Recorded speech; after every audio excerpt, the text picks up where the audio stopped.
Bon, viens. Non. Viens, je te dis. Non. Arrête de faire la tête, viens. Il y a un putain de raton laveur qui parle. Tu vas pouvoir dire du mal de Marvel, alors ramène-toi. Allez. Allez. Bonjour tout le monde. Bienvenue à Ivan qui me rejoint à nouveau pour un vlog. Salut à tous. Puisque nous allons à nouveau parler d'une adaptation de comics, un nouvel opus du Marvel Cinematic Universe, Les Gardiens de la Galaxie, volume 2, réalisé par James Gunn. L'histoire, c'est que le père de Star-Lord débarque, et voilà. Non. C'est vraiment toute l'histoire, c'est le père de Star-Lord débarque, et il faut savoir si c'est bien, si c'est pas bien, si c'est vraiment son père, si c'est pas son père, si machin, la bidule. Scénario très long. Oui, dans la tradition du premier, avec le même style de sketch, mais surtout avec des personnages qui vivent leurs aventures parce que ce sont des losers et parce qu'ils ont échoué à quelque chose et parce qu'ils ont fait une connerie quelque part. Encore une fois, les personnages dans ce film sont poursuivis parce qu'ils ont volé 3 putains de piles. Par roquette. Et donc ça c'est déclenche cool. des conflits galactiques. C'est vraiment des degrés d'écriture avec lesquels j'ai vraiment du mal. Pour moi, il y a un côté très cartoon. Qu'est-ce que t'en as pensé, toi, vite fait, avant qu'on commence, et qu'on rentre dans le détail? Mais- Non, Ivan, défends-le. Rassurez-vous. Mais c'est vrai que bizarrement, ce que je n'ai pas du tout accepté avec Doctor Strange, je l'accepte avec les Gardiens de la Galaxie. Tout simplement parce que je trouve que le film est parfaitement conscient de ce qu'il est, c'est-à-dire une adaptation des années 70, c'est coloré, c'est fun, il y a de la musique. Mais oui, mais trop. Enfin, pour moi, justement, trop. C'est-à-dire on sort du domaine du comics et on arrive littéralement dans le cartoon. Il y a vraiment des séquences qui, pour moi, sont issues d'un dessin animé. Il y en a deux, ouais, c'est vrai. Et il y a vraiment, on a quand même l'impression que le film est écrit pour une audience de 8-12 ans, quoi. Enfin, je veux dire, c'est... De fait, d'ailleurs, il y a beaucoup de blagues qui tombent un peu à plat. Il y en a assez peu qui marquent. Et même toi, qui as un peu plus aimé le film que moi, il y a quand même peu des blagues qui t'ont fait Le rigoler. gros défaut du film, c'est l'humour. C'est-à-dire que, concrètement, ils se sont dit, tiens, Parce qu'ils veulent refaire le même. Voilà. Mais ils refont exactement le même. Sauf que les blagues sont pas, le problème, c'est que les blagues de base sont pas drôles. Enfin, certaines blagues sont pas drôles. Elles font pas mouche tout de suite. Et elles continuent, et elles continuent, et elles continuent. Et quand tu crois que c'est fini, ils en remettent encore une couche. Et c'est dommage parce que il y a des blagues qui marchent très bien. Il y a un moment, j'ai failli me barrer de la salle parce que j'avais un fou rire. Concrètement, et je me suis dit, c'est dommage qu'on n'ait pas eu 2-3 scènes comme ça, suffisamment drôles. Surtout qu'en plus, il y a des moments où c'était vachement intéressant. Il y avait beaucoup de sensibilité, il y avait de l'impact. Et d'un seul coup, paf, grosse scène drôle, enfin grosse blague pas drôle. Et tu fais, ben non, c'est dommage. Il y a tout un truc par rapport à un mec qui s'appelle Taserface, par exemple. Et c'est vraiment littéralement la blague du film d'avant. C'est-à-dire que pendant tout le premier film, Peter Quill voulait se faire appeler Star-Lord. Et tout le monde trouvait ça un peu ridicule et personne ne retenait son nom. Et il y a exactement la même blague d'un mec qui veut avoir un surnom et tout le monde s'en moque ou l'oublie. Et c'est exactement la même blague qui revient et ça dure des heures. Ça dure trop longtemps. On l'a déjà vu et ils font 3 heures sur le fait que le mec a un nom ridicule et que les mecs les autres s'en moquent, quoi. Sauf que ça fait pas rire de base au début. Il y a 2 scènes entières consacrées à ça, presque. Et ça fait, enfin, c'est pas drôle. Taserface, ça a rien dans le paradis de comiques que sont les noms de personnages de super-héros. Enfin, Taserface, c'est pas ce qu'on a vu de pire, quoi. Après, il se moque peut-être de son visage au personnage parce qu'il a un visage, il est pas drôle. Un visage de Taser. Un visage de Taser. Ça n'aurait pas de sens. Non, c'est ça qui est dommage, c'est que le film veut en faire trop sur l'humour. Je parle juste de l'humour là pour l'instant. Le film veut en mettre trop et le problème c'est que moi je trouve que ça s'est ressenti au niveau du jeu des acteurs. Je crois que c'est la première fois que je vais devoir parler du jeu des acteurs parce que encore dans le premier film, je les ai trouvés tous corrects. Zoé Saldana et Chris Pratt étaient vraiment très bons parce que c'est un peu les 2 personnages principaux entre guillemets. Pour moi, Dave Bautista est nul. Enfin, j'espère que certains l'ont remarqué que ce mec-là. Alors, oui, t'as certains catcheurs qui ont été de très bons acteurs. Je veux dire, The Rock, hein, celle-là, elle est pour toi. Mais Dave Bautista est mauvais. Je veux dire, c'est pas jouer l'idiotie ou la bêtise ou pas comprendre une métaphore. C'est pas en criant et en étant un espèce avec des grands yeux obnubilés que c'est pas comme ça qu'on joue l'idiotie. Et le problème, c'est que dans le premier film, ça passait parce qu'il y avait que lui. Et le problème dans ce deuxième film, c'est que ils sont tous comme ça maintenant. Ils font tous des blagues.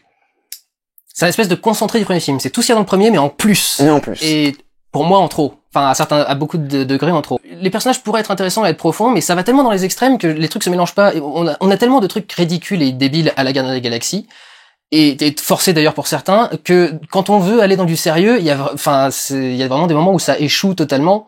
J'ai pas décidé de détester le truc, quoi. Il y a vraiment des scènes où je peux rentrer dedans, et il y a une scène entre Mantis et Drax. Je trouve que leur relation est assez intéressante dans le truc. Et il y a une scène où vraiment j'ai été dans le film, j'avais des frissons, et j'avais vraiment des émotions. C'est le moment où ils sont en train de parler de sa femme et ses enfants. Les personnages sont traités de façon tellement superficielle que j'avais même oublié qu'il avait une femme et des enfants qui étaient morts à un moment, que c'était le méchant du premier film qui les avait tués. Tu n'as pas regardé le premier film? Je me souviens même plus. Non, je n'ai pas revu les Gardiens de la Galaxie, bizarrement. On se dit, du coup, là, il y a un truc vachement intéressant. Là, tu me parles, il y a quelque chose de fort dans ce personnage. Il y a une personnalité intéressante. Il y a un truc. Et non, ça coupe juste après pour lancer une blague à la con, un truc qui marche pas vraiment, une situation un peu comique, space, soi-disant, ils se font surprendre dans un truc un peu, alors que c'était une scène vachement avec beaucoup d'émotions et très sincère. Donc, pour moi, ça joue contre le film, du coup, ça va trop loin dans les deux extrêmes, et du coup, le truc fait un truc assez chancelant, qui fait qu'on peut pas vraiment avoir d'enjeu, et que, encore une fois, tout ça sort un peu de nulle part, et que c'est pas vraiment important. Toute l'histoire du film est centrée sur le père de Star-Lord. Dont on a quasiment pas parlé dans le premier film. On en a parlé pour dire qu'il n'était pas présent. Mais non, mais on en a parlé pour dire qu'il était pas présent. Et c'est pas vraiment une part intégrante du personnage de Star-Lord d'être un orphelin et de chercher son père. On en a pas vraiment tant que ça parlé dans le premier film, ni vraiment de son rapport à sa mère. Et ils sont obligés du coup de réintroduire vraiment ces deux trucs-là dans le film avant que ça arrive. Il y a un petit build-up comme à la fin du premier, rappelle-toi. Et ça arrive, un build-up léger à la fin du premier, c'est très léger. Ils l'introduisent, tu sais que le personnage n'est pas qu'un simple terrien quand même. Oui, effectivement, mais justement du coup, c'est pas, on pensait qu'il y aurait un truc intéressant à découvrir sur le père de Peter Quill, un moment ou un autre. Il débarque au bout de 20 minutes. Si, j'ai dit. Oui, non, justement, c'est... Il débarque au bout de 20 minutes. C'est intéressant, justement. Mais non, c'est pas intéressant. Il y a pas d'enjeu, il y a pas de build-up. C'est-à-dire que dans le premier film, on a à peine évoqué son rapport à son père. Là, dans le deuxième, on le rappelle super rapidement parce qu'au bout de 20 minutes, le père débarque et ça devient l'enjeu du film. Donc l'arrivée du père est pas une récompense dans le deuxième film. C'est un truc qui arrive dès le début et c'est pas assez travaillé pour pouvoir arriver dès le début et être le sujet de tout le film. Le sujet, le truc qui tourne autour de Star-Lord, c'était pas vraiment son père et c'était pas vraiment ses origines. Et effectivement, ça va être les questions posées par le film, mais il y a pas de récompense, il y a pas c'est pas important ce qui arrive, il y a pas d'impact à ces scènes-là. Justement, encore une fois, il tombe sur un truc par hasard. Ça se déclenche à cause d'une connerie ou parce que ça leur tombe dessus par hasard. Il a jamais cherché son père, c'est d'un seul coup au début de ce truc-là, son père débarque et le trouve. Donc c'est pas une récompense, il a pas mérité le truc et c'est pas un enjeu de film, c'est pas travaillé. Donc c'est ça qui est mais c'est l'âme du film. Toi-même, tu la défends. Tu le disais comme ça avec James Gunn, qui aime bien les losers, qui font toujours des bêtises, et le scénario avance parce qu'ils font des idioties. Pourquoi est-ce qu'on accepterait qu'un scénario marche parce que le héros prend des décisions et de bonnes décisions, et pourquoi d'un seul coup ce serait juste des incohérences ou des bêtises et ça empêcherait de faire parce que là, c'est tout le film se base sur des trucs qui n'ont pas d'importance en fait. De base, ils sont poursuivis par des gens parce qu'ils ont volé 3 putains de piles, je le dis encore une fois. En même temps, ils sont venus chercher quelque chose d'autre et qu'ils ont récupéré. C'est juste Rocket qui fait une... Oui, mais ça, justement, ça a pas de réel intérêt et elle a une utilité à certains moments dans le film, mais ça a pas de réel intérêt et d'impact sur l'histoire. C'est à peine abordé. On reste en surface, en fait, sur tous ces trucs-là.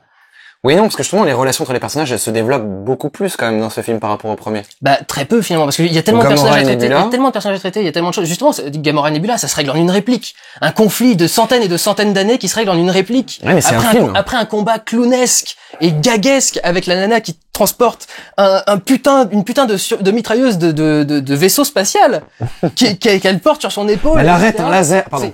Je sais que Gamora est un peu entraînée et qu'elle a quelques trucs un peu spéciaux, quelques améliorations, mais quand même, ça devient ridicule. Là, c'est vraiment, il y a un côté cartoon, et juste après, t'as, en une phrase, d'un seul coup, il y a des centaines d'années de conflits qui sont réglés, pas vraiment, tu sens que c'est pas si réglé que ça, quand même. C'est superficiellement réglé, c'est superficiellement traité, c'est le film, quoi, tout est superficiel. Et du coup, ça vient juste après une scène comique qui, du coup, fait qu'il n'y a pas réellement d'enjeu et qu'on est au milieu d'un sketch qui, d'un seul coup, s'arrête pour faire de l'histoire, et après, ça nous fait chier que l'histoire reprenne, quoi. C'est pas vraiment une excuse, mais on sait que le film allait être comme ça. Mais oui, mais avec des écarts pareils, c'est compliqué. On a vraiment une scène de sketch et une scène de discussion ultra profonde qui essaie de travailler des trucs, ultra profonds, mais qui en fait traite des trucs très superficiellement en les évoquant de loin et en espérant peut-être avoir la chance de les aborder dans une scène, quoi. Mais c'est fait de façon très superficielle et pas très intéressante, et il y a que 2 scènes pour faire le build-up de la relation entre Quill et son père, par exemple, parce qu'ensuite il y a trop de personnages à côté qui font chacun leur truc, et on nous demande de nous intéresser à des trucs auxquels on ne doit pas s'intéresser. Je veux dire, tout l'équipage de pirates qui est complètement grotesque. Là aussi, c'est vraiment, on est dans un cartoon. C'est les pirates qui sucent leur pouce quand ils dorment. C'est mais où est la menace dans le truc, où est l'enjeu? Et ces mecs-là sont censés justement représenter une menace, sont censés représenter des trucs, et à un moment il leur arrive quelque chose de grave, et tu dis mais qu'est-ce que j'en ai à foutre qu'il leur arrive quelque chose de grave? C'est des méchants, ils sont censés poursuivre les personnages. Yondu qui devient soudainement un enjeu de ce film-là, alors que c'était un personnage tertiaire quoi dans le film. C'est un personnage qui a permis à Quill d'arriver dans l'espace. Oui, mais il a une relation avec Quill, c'est quand même un personnage qui a une relation avec Quill. Donc parce que ça permettait au climax d'arriver et d'avoir des vaisseaux à la fin pour se battre, mais c'est la seule raison pour laquelle ils en soi, t'es dur parce que le fait que oui, en effet, les Ravageurs qui étaient des ennemis des ennemis parce qu'après ils aident dans le premier film les Kree finalement à se battre contre Ronan. Mais là, les Ravageurs deviennent des personnages quasi ridicule, oui, en soi c'est vrai, le fait qu'ils sucent leur pouce, mais parce que maintenant on découvre dans cet univers cosmique que les ennemis peuvent être des planètes gigantesques. Que maintenant, ça y est, on commence à parler de ces personnages qui sont limite déifiés. Omniprésents, omnipotents, omniscients. Pas spoiler, mais il faut quand même pas grand-chose pour vaincre cet ennemi très puissant. C'est malheureusement l'une des erreurs, c'est aussi l'une des erreurs grossières du film, parce qu'en réalité mais c'est toujours dans le même truc, tu vois, c'est que c'est des losers, et même ce truc-là est un loser, je veux dire. C'est pas vraiment un loser, lui, c'est ce qu'il était capable de faire. Mais non, mais justement, il peut faire plein de trucs, il se rend pas compte de ce qu'il y a devant lui. On peut pas spoiler, mais il se rend pas compte de ce qu'il y a devant lui. Justement, il se croit justement supérieur. C'est des suppositions et des supputations. Le truc est censé être conscient quoi, donc le problème c'est que c'est comme pour le premier Galaxy. Je vais parler que des Gardiens de la Galaxie, j'ai pas envie de parler des autres films Marvel. Moi ce que j'ai envie vraiment de dire c'est au bout d'un moment, si ça vous a plu, si ces deux films vous ont plu, parce qu'ils sont fun quand même, ils se regardent et c'est ce qu'on appelle des boom blockbusters. Mais je vous invite, si vous avez vraiment aimé le côté cosmique, un peu cartoonesque, un peu gaguesque de ce que les Gardiens de la Galaxie proposent, je vous invite vraiment, je pense que beaucoup de gens l'ont déjà dit, mais à découvrir les bandes dessinées, parce que en soi, l'univers présenté, les personnages présentés, bon, il y a quand même 40 ans ou 50 ans d'écriture, peut-être un peu moins 20 ans pour certains personnages, mais la manière dont ils sont amenés, la manière dont ils sont traités, on est clairement face à, et là je vais le dire, je le sais, vous voyez les cultures grecques et romaines, eh ben c'est à peu près pareil, on est toujours sur ce côté de ces personnages, ces dieux qui nous fascinent mais qui n'existent absolument pas. C'est des récits mythologiques modernes. C'est des récits mythologiques modernes. Et le truc c'est que par exemple les Gardiens de la Galaxie dans le premier film, qu'on a tous aimé, sincèrement on l'a tous apprécié, qu'on a tous aimé. Certains, par exemple leurs origines par rapport aux comics sont extrêmement différentes. C'est juste prendre en surface. Drax par exemple est un terrien, et justement Star-Lord n'est pas un terrien, mais c'est un Kree. Son père n'est pas du tout égaux. Enfin, ils ont pris des éléments pour que ceux qui ne connaissent pas les comics ceux qui connaissent pas les comics soient un peu surpris finalement de ces tournures. Parce que moi je m'attendais à une toute autre histoire, un peu comme Doctor Strange, j'avoue que je m'attendais à une toute autre histoire. Mais en soi j'accepte les choix qu'ils ont fait ici parce que il y a que 2 heures ou 2 heures et demie à traiter autant de personnages qui ont des liens quand même tous assez forts, alors que là bon c'est un peu, ils sont pris un peu à part comme ça sur les côtés, ce qui est mieux, je trouve mieux traité pour un film, parce que si d'un seul coup on réalise que tout le monde est lié avec tout le monde, tu fais qu'il est petit l'univers finalement. Et mais voilà, moi c'était juste ce petit build, enfin c'est juste ça que j'ai envie de dire. C'est si ça vous a plu, maintenant je vous invite à aller dans un magasin de comics et aller vraiment lire les Gardiens de la Galaxie pour vraiment découvrir ce que peuvent proposer ces personnages, parce qu'en soi, même si pour moi c'est pas une critique, c'est pas un truc négatif que de voir des losers qui font plein d'erreurs et qui avancent. Ça c'est ce que je voulais dire quand même. Ben, c'est-à-dire que c'est énervant quand ça devient chaque point de scénario, je te dis encore une fois, c'est tout élément de scénario arrive parce que ils ont échoué à quelque chose ou parce que quelque chose leur tombe dessus et qu'ils ont pas de bol. Finalement, le film a une âme avec ça. C'est presque un élément plutôt positif du film. C'est que ce film a une âme pour ça. C'est que James Gunn dit ah bah tiens, ils font une erreur, bim, ils vont réussir parce qu'ils font une erreur. Je reconnais que ça se répète assez souvent. Mais je trouve que pour ça, le film recherche quelque chose. Ça donne d'enjeu à rien, tu vois. Le meilleur exemple, c'est quand même l'intro du film, qui est l'espèce de déclaration d'intention du film. C'est qu'il y a une putain de baston qui est censée avoir lieu. T'as envie de la voir? On ne voit rien, parce que la blague, c'est que on suit bébé Groot qui est en train de danser et de faire, sur un morceau. Et c'est vraiment tout le film, quoi. C'est toute l'action cool. Ne doit pas être le centre du film. Le centre du film, ça doit être ce qui est un peu con, ce qui est un peu déjanté, ce qui est un peu rigolo. Et les vrais trucs héroïques, les vrais moments sympas, il faut les cacher parce que c'est pas ce que veut faire James Gunn. Il veut que faire des losers et que faire des nuls. Même les méchants sont nuls, les méchants échouent tout le temps, tout le monde est ridicule au final dans ce truc-là. Donc, Oui, ça fait contre-pied avec Avengers, où ils ont tous la classe, et là on se tape des personnages qui sont... Oui, mais c'est déjà un univers qui manque d'enjeu en soi, donc là c'est le concentré de ce que j'aime pas dans Marvel Cinematic Universe. D'enjeu. Bah oui. On parle de planètes qui peuvent manger des planètes. Ouais, vite fait. Bah, on vient de les aborder au 17e film, là, jusque-là. Oui, c'est vrai.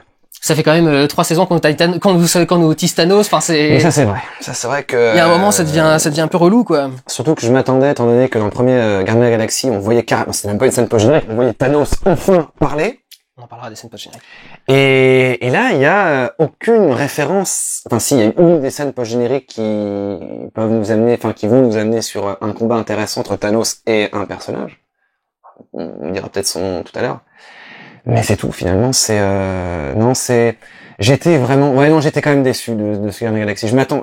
Pour moi, il allait être meilleur que le premier. J'avais l'impression que James Gunn, on lui avait laissé limite carte blanche par rapport au premier film où c'était vraiment une prise de risque. Et ça fait exactement l'effet Avengers. Premier Avengers, on a tous pris une claque. On s'est tous dit, oh, confiture servie au cochon. Allez, les méchants, les gentils. Je suis le méchant, tu es le gentil.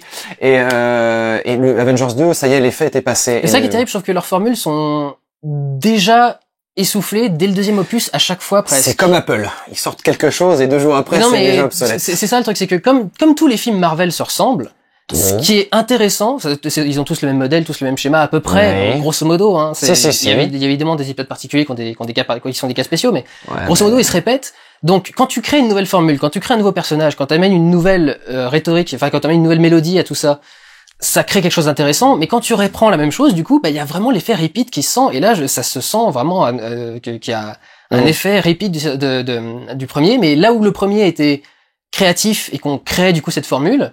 Là, du coup, on sent qu'on fait des choses pour reprendre la formule. Il y a beaucoup de choses qui sont très forcées. Genre, il y a un moment, il y a Star-Lord qui apprend qu'il peut faire quelque chose de particulier. Il a la capacité de créer quelque chose.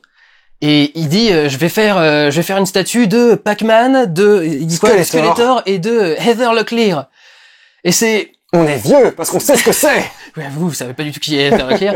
Mais ça fait vraiment le truc, on va faire des références aux années 80 parce que on faisait plein de références aux années 80 dans le premier. Mais là où dans le premier, il y avait des raisons logiques d'y faire référence dans le dialogue et dans les événements qui se passaient.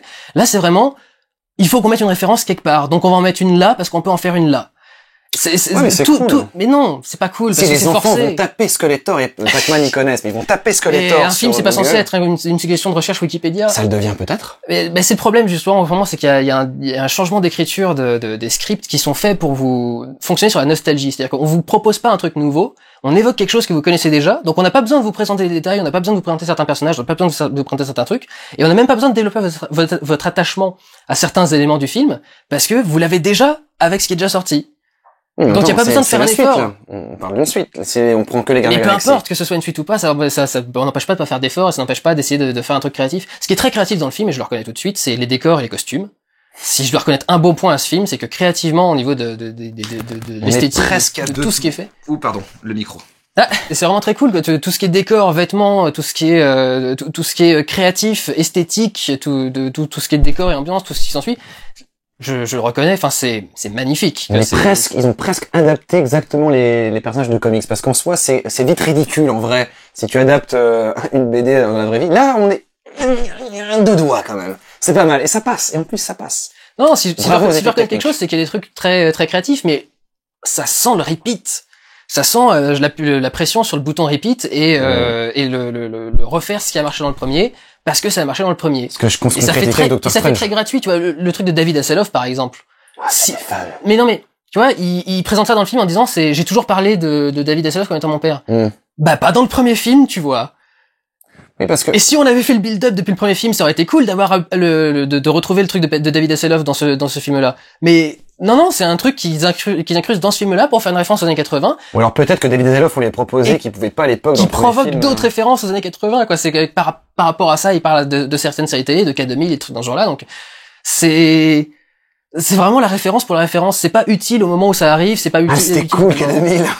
Oui, c'était cool, K2000, mais du coup, la référence est gratuite et sort de nulle part juste pour ça, quoi. La sélection musicale, ils ont refait une sélection musicale de musique de l'époque.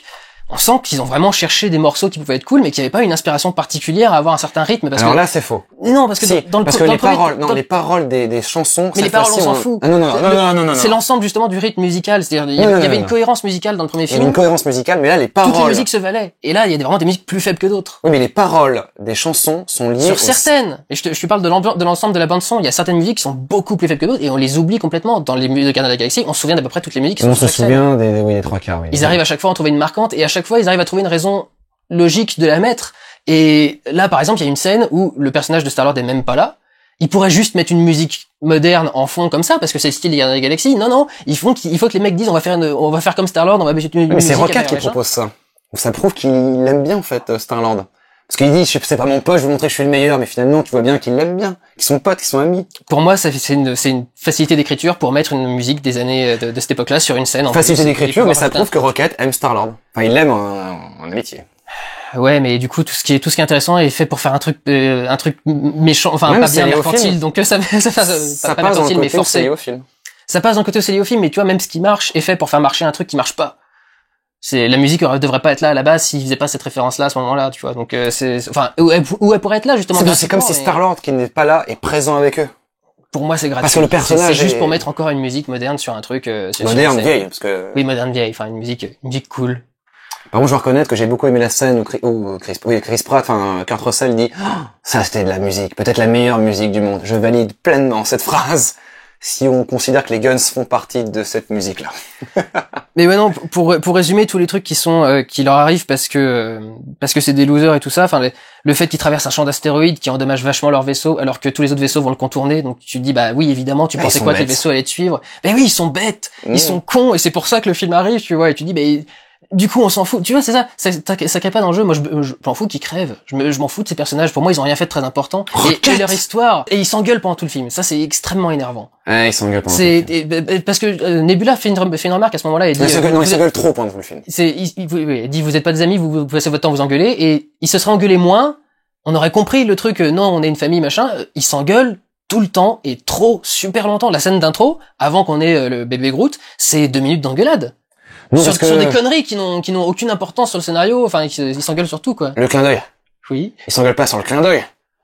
C'est juste, j'ai encore mal le clin des yeux. Et si, justement, ils s'engueulent sur un clin d'œil, donc sur rien du tout, Non, quoi. parce que Rocket, il s'engueule pas, lui, tu vois. Genre, bon, ok. Ah, tu voulais refaire le sketch. Oui, voilà. Très bien, j'ai capté. D'accord, mais le sketch est pas bon, donc qui t'a dit que j'allais Si, il était drôle. Mais je suis en si, train de il dire qu'il est était drôle. nul. Non, il était drôle. Je suis en train de dire que c'est chiant, donc évidemment Quand que je c'est vais pas suivre. Rocket, ça marche.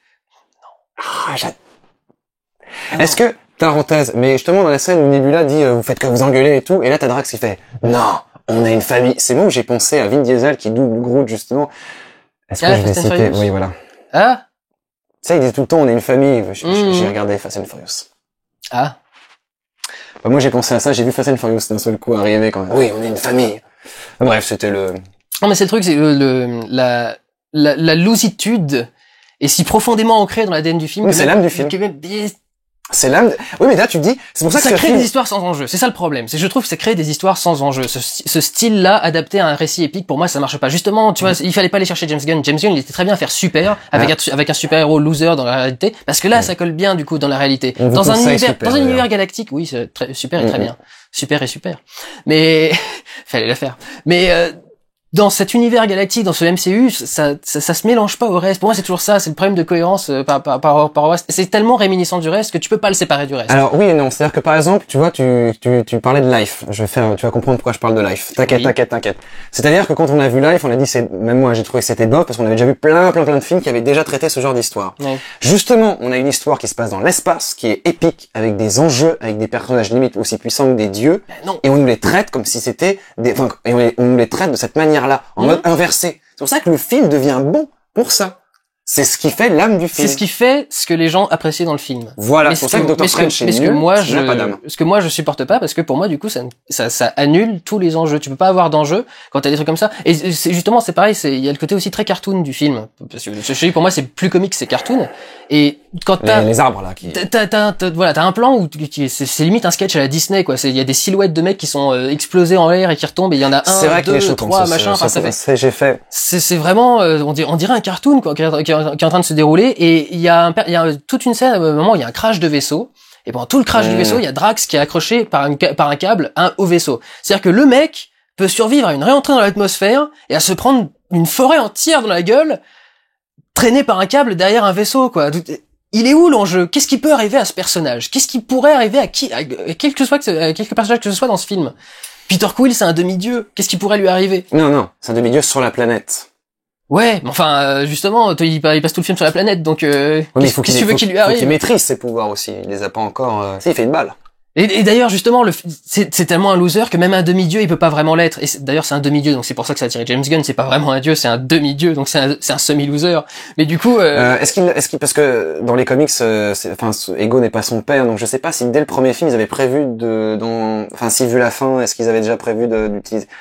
Parce qu'en soi, alors c'est exactement la critique que je faisais avec Doctor Strange, et je m'attendais à une autre histoire. Alors je m'attendais pas à une autre histoire avant d'avoir vu les bandes annonces, je me l'attendais pendant que j'ai vu le film. Dans le même sens, voilà. Je me serais attendu à ce que le père arrive beaucoup plus tard dans l'histoire. Alors que moi, ce soit une récompense. Parce que dans la bande-annonce, il nous spoilait que Kurt Russell dit je suis ton père, et je me suis dit, s'il nous la balance, ça veut dire que dès le début, on va avoir droit à cette scène. Parce que c'est bizarre dans la bande-annonce, sachant qu'ils savent que tout le monde... D'ailleurs, je trouve que cette scène, c'est l'expression parfaite de ce que fait James Gunn par rapport à la science-fiction. Alors, George Lucas, c'est I'm your father. Et James Gunn, c'est I'm your dad. C'est ça, c'est de la loose, quoi. C'est du vulgaire, c'est du machin. Enfin, c'est pas vulgaire de dire dad. Non, mais c'est plus familier, tu vois. Parce que je pense que si elle avait dit I am your father, c'est pour faire la comparaison noblesse d'un côté et le côté loser chez James Gunn. C'est ça que je veux dire.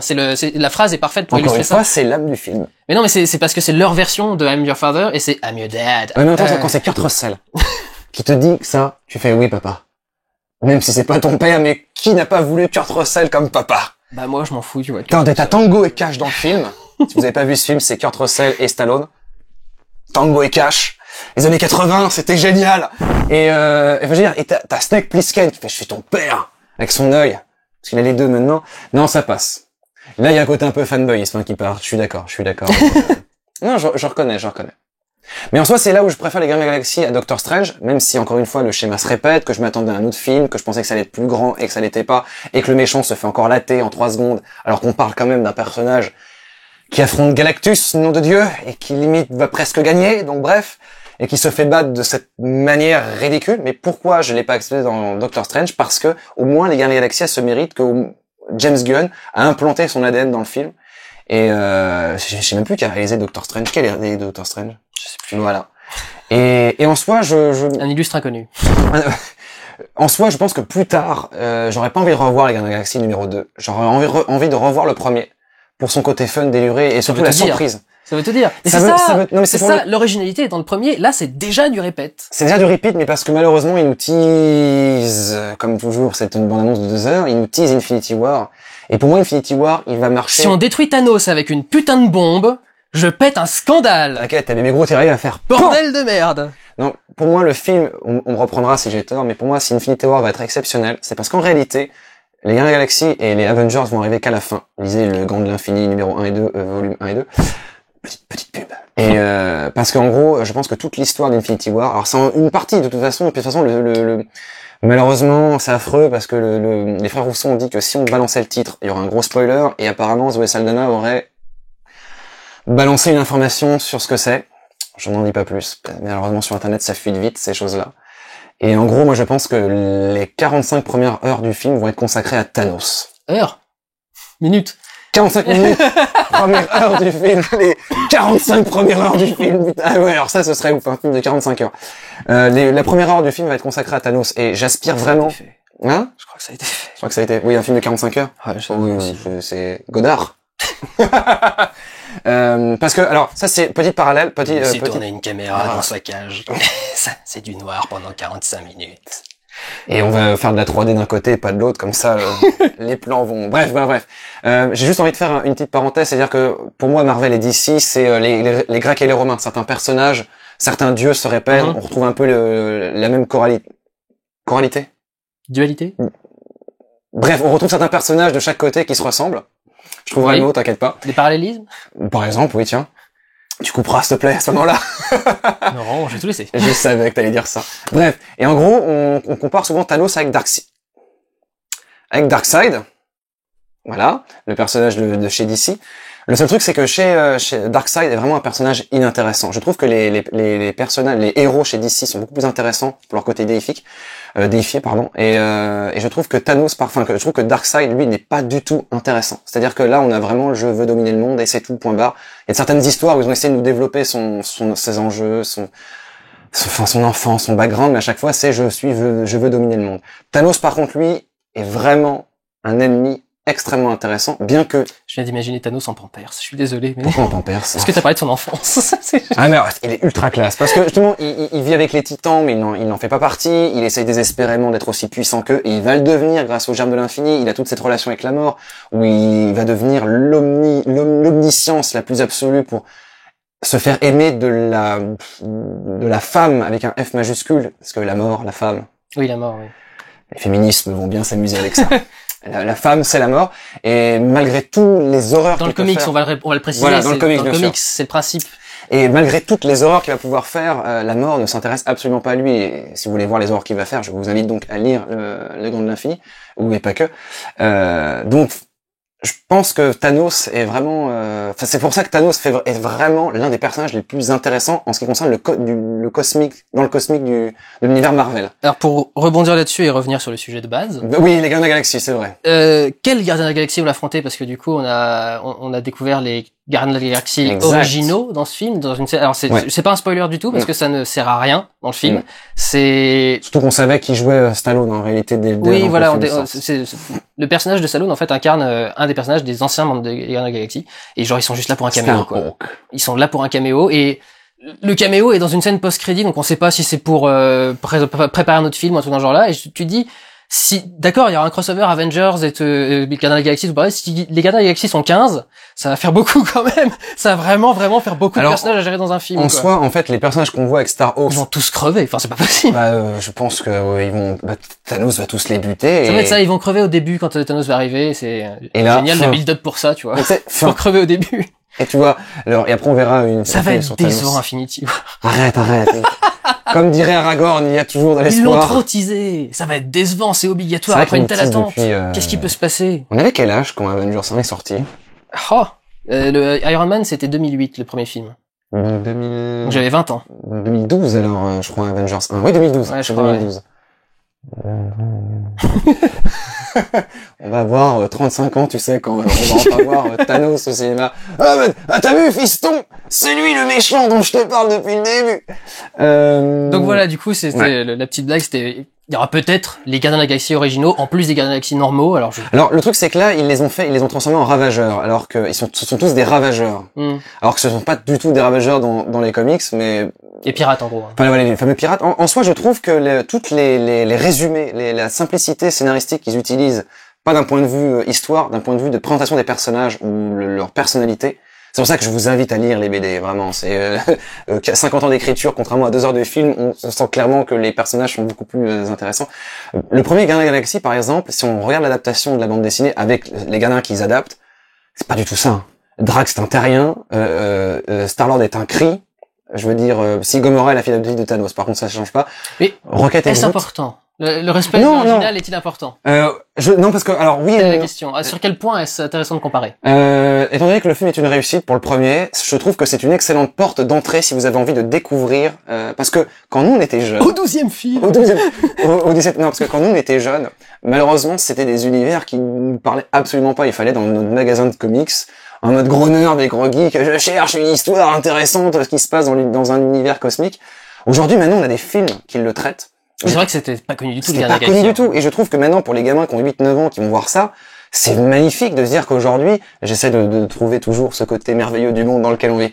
Je trouve ça magnifique enfin, j'aurais rêvé qu'à 9 ans, je puisse aller voir un film récent et des super effets spéciaux, bien joués quand même, hormis Dave Bautista, qui me donnerait envie de découvrir, de ce genre d'univers. Oui, c'est vrai qu'il faut préciser, parce que ça a toujours été le cas avec les Gardiens de la Galaxie, ça ne me plaît pas.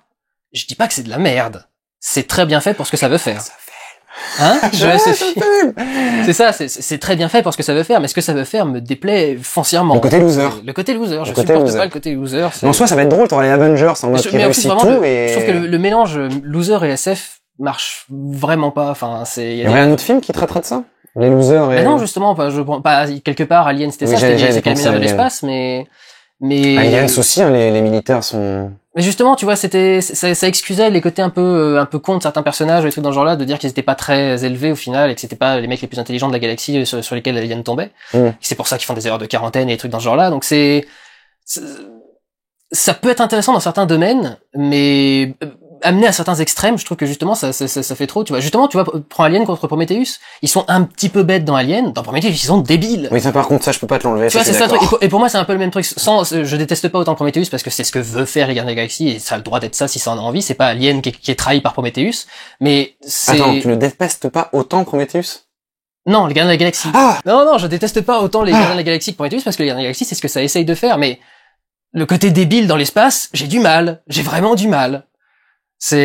Pour moi, il y a des trucs beaucoup plus intéressants à faire dans l'espace que d'y mettre des débiles. Justement, c'est ça le truc pour moi, la SF, c'est pour imaginer des futurs intéressants et des belles choses, peut-être aussi des dystopies, on a enfin un film et traiter des problèmes de l'humain, mais la connerie, c'est pas intéressant dans l'espace, c'est pas intéressant, et moi, ça m'intéresse pas à regarder. Donc c'est pour ça, je déteste le style des Gardiens de la Galaxie, j'aime pas ce qu'ils font, et les récits que ça donne, me mettent de l'herpès, quoi. Je trouve que c'est des récits inutiles, totalement inutiles, et ils doivent se mélanger du coup au MCU quand même, et pour moi du coup ça se mélange pas dans le MCU, quoi, d'avoir ça devrait être les enjeux les plus gros du MCU, les Gardiens de la Galaxie, et au final c'est les plus pourris parce que on a James Gunn aux commandes qui nous fait que des losers partout, et moi j'y arrive pas et je trouve ça saoulant. Il y a littéralement un piano qui tombe sur des gens, quoi. Non, c'est pas un vaisseau. Oui, voilà, mais c'est pour montrer que c'est un sketch de cartoon, quoi. Il y a la flèche coupe des câbles et ça fait tomber un truc sur des gens et tu fais...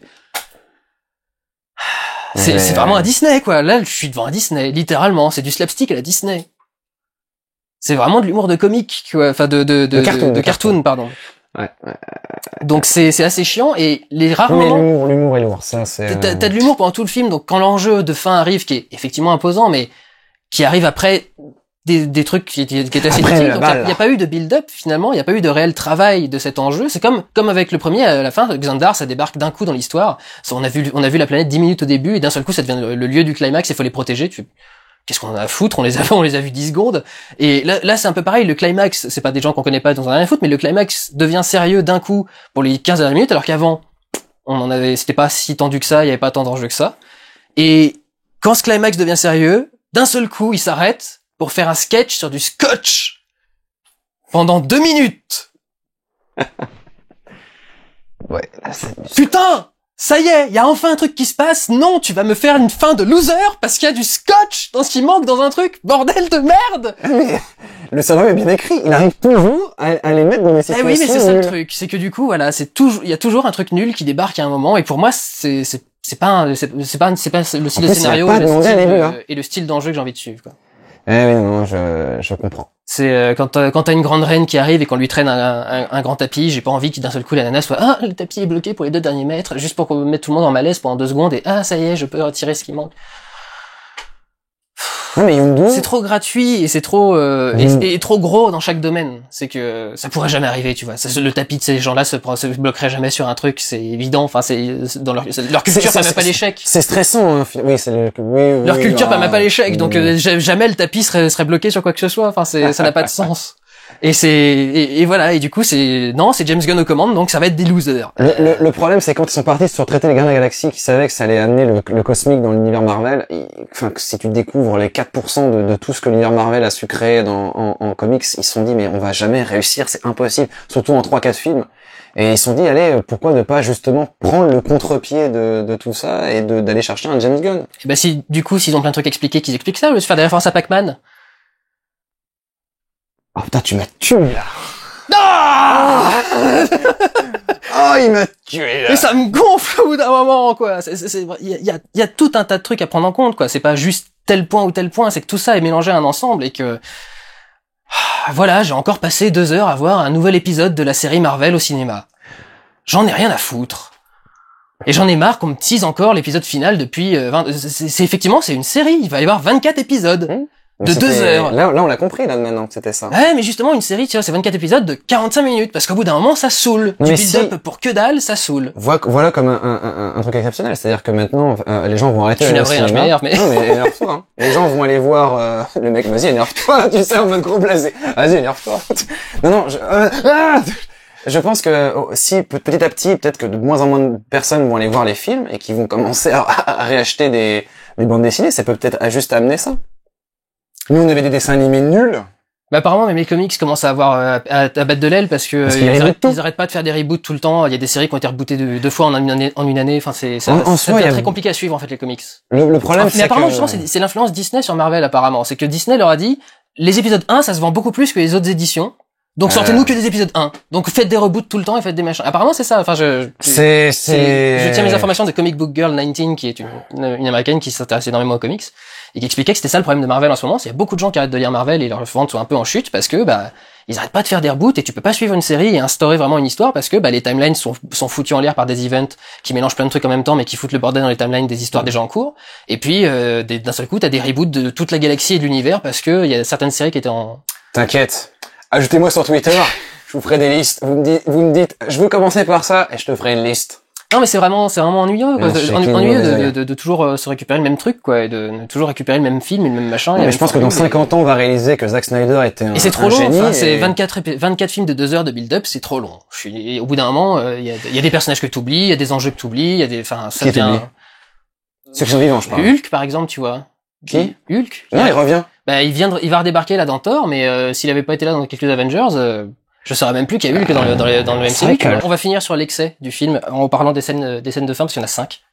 Et l'excès est un beau symbole du film. Il y a un moment, il y a 5 planètes qui flottent les unes à côté des autres, sans tourner autour d'une étoile.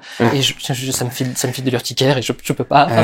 Tu sais ce film méta là avec 2 soleils là. Comment ça s'appelait déjà? Si, ça peut exister 2 soleils par contre. 2 soleils dans un système avec des planètes qui tournent. Je suis allé la semaine dernière en effet dans ce système là. Non, mais on a des photos de systèmes solaires avec 2 étoiles et tout. Enfin, ça existe. Les planètes qui flottent autour qui n'ont pas d'étoiles autour desquelles flotter. Enfin, ça par contre, ça n'existe pas. Une planète n'existe pas sans étoiles. Mais bon, ça peu importe. Le truc, c'est le côté de la surenchère. C'est-à-dire que c'était un beau symbole du film parce que le film en fait trop. Pour moi, il fait trop de Gardiens des Galaxies, de la formule Gardiens des Galaxies, trop partout, trop d'humour, trop d'humour et trop de sérieux aussi, j'ai envie de dire. Parce que le sérieux est trop sérieux quand le sérieux arrive. Donc c'est là que pour moi il y a un déséquilibre, c'est que c'est trop sérieux d'un côté, trop débile de l'autre. Et puis tout est en surnombre dans le film. C'est-à-dire que donc là il y a 5 planètes qui sont côte à côte pour tout le truc c'est quoi les parfaits, les supérieurs. Et ma prochaine destination de vacances. Surtout pour leur borne d'arcade. Oui, c'est vrai. Et à un moment, ils arrivent sur une planète. Et sur la planète, il y a 5 lunes. C'est-à-dire que 2 ou 3, c'était pas assez spécial. Une lune avec des anneaux, ça pourrait pas être machin. Non, on va mettre 5 lunes. Et toutes côte à côte et à la même taille. Donc le truc a aucun sens. Bon, bref. Peu importe, c'est juste côté surenchère. Et donc, pour finir sur la surenchère, d'ailleurs, toujours sur le chiffre 5. C'est 5 planètes, 5 lunes. C'est un bon chiffre, 5. Et donc, il y a 5 scènes post-génériques, dont 3 inutiles. Parce qu'il y en a 3 qui sont juste des sketchs. Vous pensiez tous que 5 scènes de fin, ça allait vous préparer plein de trucs pour le Marvel Cinematic Universe et machin. Non, c'est des sketchs. Et pas de Thanos. Oui, pas de Thanos. Et en plus, dans les 2 importantes, c'est qu'il y en a une où, donc, il y a les Gardiens de la Galaxie originaux. Et on sait même pas ce que ça veut dire. Est-ce que ça veut dire qu'il y aura un film spécial avec ces mecs-là? Est-ce que ça veut dire qu'ils vont se rajouter à l'équipe quand ils vont arriver dans Infinity War? On sait pas. Si dans 10 ans ils font un film là-dessus, je pense que Stallone aura, là, par contre, parce que là, il commence à vieillir. Là, on sent. Je crois que c'est affreux, mais ça se voit. Il fait une petite référence, enfin, il y a une réplique qui est une référence à Judge Dredd, c'est que... Qui est un comics. Qui est un comics, et Stallone avait été le Judge Dredd dans l'adaptation du comics. Et il y avait une réplique, c'était, You betrayed the law! Tu as trahi la loi. Et parce que c'est le truc que respecte c'est un juge, et donc il fait appliquer la loi. Je suis la loi. Tu fais ça. Et donc là, il arrive devant Yondu, qui a trahi les Ravageurs. Et donc il a dit, You betrayed the Revengers! Et il le fait exactement de la même façon. Avec sa bouche, façon You betrayed the law. Ce qu'aurait été énorme. Il a une petite paralysie, en fait. Oui, c'est pour ça qu'il a, je marche pas. Excuse-moi, Sylvester, je ne voulais pas, attention. Par contre, est-ce que je suis le seul, quand il y a eu cette scène, avant de se demander s'il y avait, les fameux Gardiens de la Galaxie originaux, bien que là, c'est des Ravageurs, mais quand on voit Stallone qui fait, oh là, on y arrive, je me suis dit, s'il y a Schwarzenegger en face avec Bruce Willis, Là, il serait très... bon, non. Expendables in space. Après, Magic dans l'espace. Expandable... Alors, peut-être pour ça qu'ils sont barrés d'Expandable 4. Je sais pas, ils voulaient le faire dans l'espace. On va faire un crossover avec les Gardiens de la Galaxie. Et on va mettre des Transformers et des Fast and Furious. On va trop loin, là, quand même. Donc du coup, lui, c'est la deuxième scène post-générique. La première, c'est un sketch idiot sur un des personnages avec la flèche de l'ignorer, ce personnage qui est donc l'ami de Yondu, c'est celui qui double Rocket. Ah ouais. Parce qu'en fait, j'ai vu des photos où tu vois un mec... Non, c'est Bradley Cooper qui double Rocket. Non, qui double Rocket dans la voix, mais le personnage qui a un costume vert... Ah, c'est lui. Eh ben, c'est lui. D'accord. J'ai vu des photos du premier Avenger. C'est le mec qui fait la mocap de. Et la mocap de Rocket qui joue le personnage du. Qui est un personnage assez attachant, je trouve. Son côté frêle. C'est un des rares qui a des émotions véritables et profondes et qui les exprime. C'est comme la scène avec Mantis. La scène avec Mantis, j'étais dedans. À fond. La scène Mantis Drax, j'étais à fond dedans. Mais après. La troisième scène post-générique, ça nous prépare un truc qui s'appelle Adam.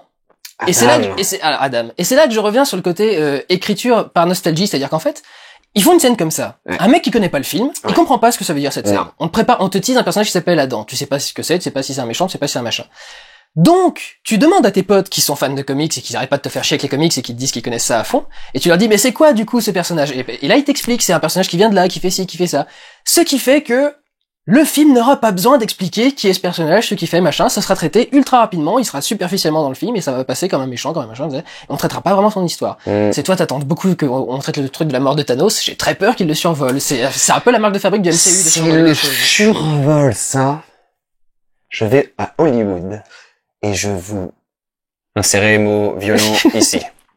La quatrième scène post-générique. Juste par rapport à Adam, je ne dirai pas son nom. Est-ce que, dans les commentaires, j'ai envie de lire ça, est-ce que vous aussi, vous en avez marre, dès qu'arrive une scène post-générique qui te tease donc un personnage, vous avez toujours cette espèce de personne, inséré mot pas sympa ici, qui fait « Ouais !» pour bien montrer que lui, il sait. C'est pas énervant, ça. Dans la salle, tu veux dire? Dans la salle. Parce que moi, justement, hier, j'en ai eu 4-5 juste à côté. Et j'avais envie de leur dire, parce qu'on l'a pas eu, là, dans... Toi, tu l'as pas eu, toi? Bah là, on l'a pas, oui, non, je l'ai pas eu, moi. Non, tu l'as pas eu, toi. On l'a pas eu le film ensemble. On a pas vu le film ensemble pour la première fois. Oui, j'étais en avant-première, il y a à Bercy, je dis d'ailleurs bonjour à tous ceux qui m'ont reconnu. Salut à tous. Que j'ai déjà dit bonjour. Mais enfin bref. On sait que vous savez, pas besoin de faire, ouais. Surtout qu'à l'époque de Thanos, personne savait qui était. Il était très content de le voir. On le voit pas vraiment, en plus. Mais c'est peut-être un ado, sinon. Parce que la quatrième scène, c'est Baby Groot, ado! Non, c'est pas Baby Groot, c'est Ado Groot! Ado Groot! Arrêtez avec Groot!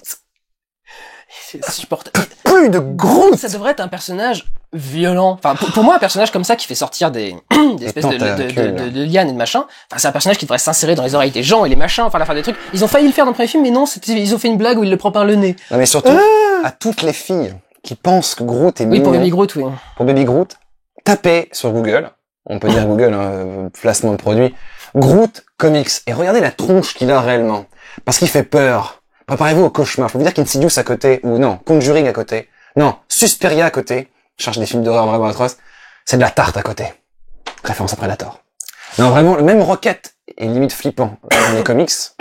Donc, mais Groot, c'est un personnage monstrueux. Il fait vraiment peur. Il est cauchemardesque. Et il a des attaques un peu violentes comme ça. Oh là là là là. Evil Dead? Ah, d'accord. Très bien. Donc, la quatrième scène, c'est donc Groot ado, et c'est juste un sketch. Et c'est un sketch qui en plus n'a pas de sens, parce que tu te dis, entre les deux films, il a eu le temps de passer de petite pouce à juste petit Groot, et là, en une scène post-générique, il a le temps de passer à l'ado. Après, on sait pas combien s'est passé entre les deux scènes. C'est pas cohérent en termes de temps, mais ça permet d'avoir Baby Groot pendant tout le film, et de faire un sketch à la fin. Donc on le fait. Et tu vois, ça me saoule, c'est pas y a aucune rigueur à faire ça. Ouais. C'est juste fun. En soi, j'avais peur qu'on ait quand même beaucoup de Baby Groot. Je trouve que, excusez-moi. Je t'en prie, on est deux, moi je tousse, toi tu... Voilà. D'habitude, c'est moi qui les renvoie en plus. J'avais vraiment peur qu'on se tape du Baby Groot toutes les 5 minutes, et je trouve que ça a été quand même relativement bien dosé. Il y a juste 2 scènes où il est indispensable. Il monopolise l'attention. Voilà, il monopolise l'attention. C'est long au début, et c'est pas vraiment très drôle la deuxième fois. Mais j'ai trouvé ça marrant le moment où il frappe Drax parce qu'il a peur de lui, mais là il commence un peu à s'échauffer. Enfin, c'était un peu mignon, mais tu fais ok, ça va, ça passe. Et il joue trop dessus en plus. Tu vois, même les pilotes, enfin les pirates, Et même les pirates, ils disent oh non, on va pas le tuer, il est trop mignon et tout. Tu fais, les pirates qui se leur poussent et qui disent que D'ailleurs, il y a deux acteurs que j'aime énormément dans les Ravageurs, là, dans ce film. T'en as un qui a joué dans Sons of Anarchy, alors qu'il se fait tuer dans l'espace, qui a les cheveux un peu à la Trunks, comme ça, je sais plus son nom. Et il y en a un, ça m'énerve, c'est un second couteau de ouf, qui a une tête un peu en hamburger, là. Je sais, c'est très bizarre. Là, ils vont dire, et toi, Ivan, t'as vu ta tête? Bref, c'est deux bons acteurs, des deux excellents couteaux, je ne sais malheureusement plus leur nom, et celui qui a une tête en hamburger, il a été dans plein de films de cow-boy et tout, et... Enfin, bref, quand je les ai vus... Un second couteau avec une tête de hamburger. Ah, pas mal. Mais enfin, je trouve que pour moi, Disney Marvel Studios devient un peu un Hollywood d'Hollywood. Ils récupèrent tous les seconds couteaux et tous les énormes acteurs, parce que moi, je vous dis, bientôt, on va voir Schwarzenegger avec Stallone dans... Alors que le DC, par contre, j'ai l'impression qu'ils vont chercher Jared Leto.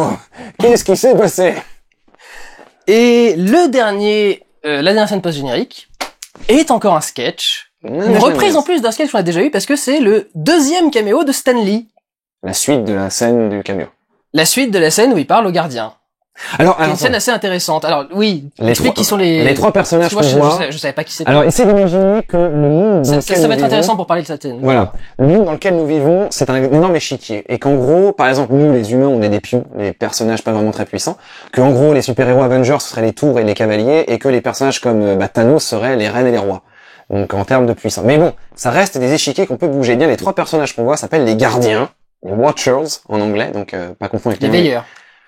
Ouais, mais en français, ils les ont doublés comme les gardiens. D'accord. Donc, faut pas confondre avec les Gardiens de la Galaxie. Et donc, ce sont des personnages. Alors, est-ce qu'il y aurait quelque chose au-dessus de l'omniscience?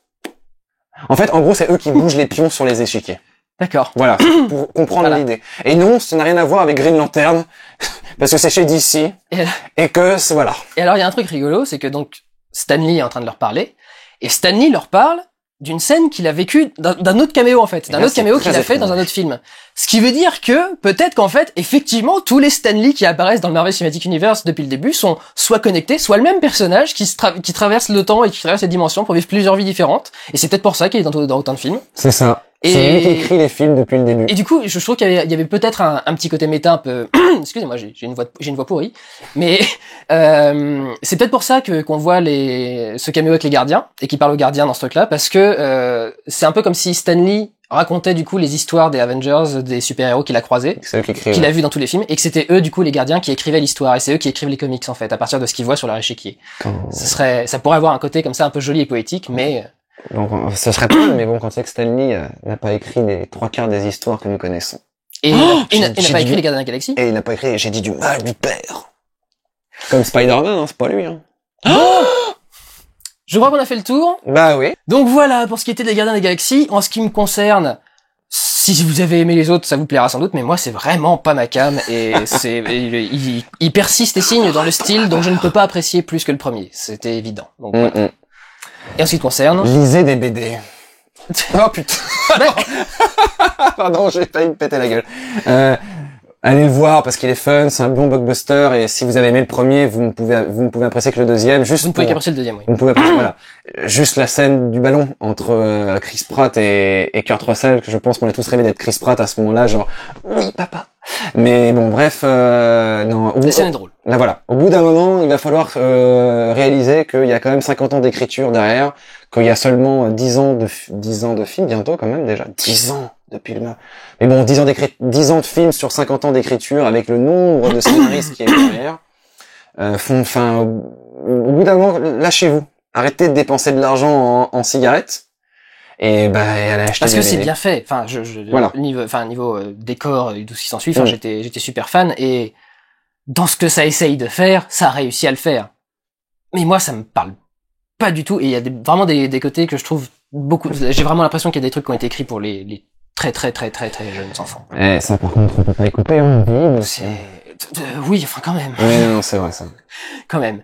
Donc voilà, pour moi, la patte Disney commence vraiment à être très handicapante sur tous les projets qu'ils font, que ce soit celui-là, que ce soit Star Wars, que ce soit autre chose. Il y a trop de points communs qui commencent à se faire. On commence à trop voir les répétitions de formules parce que la formule est trop simple et du coup elle se voit.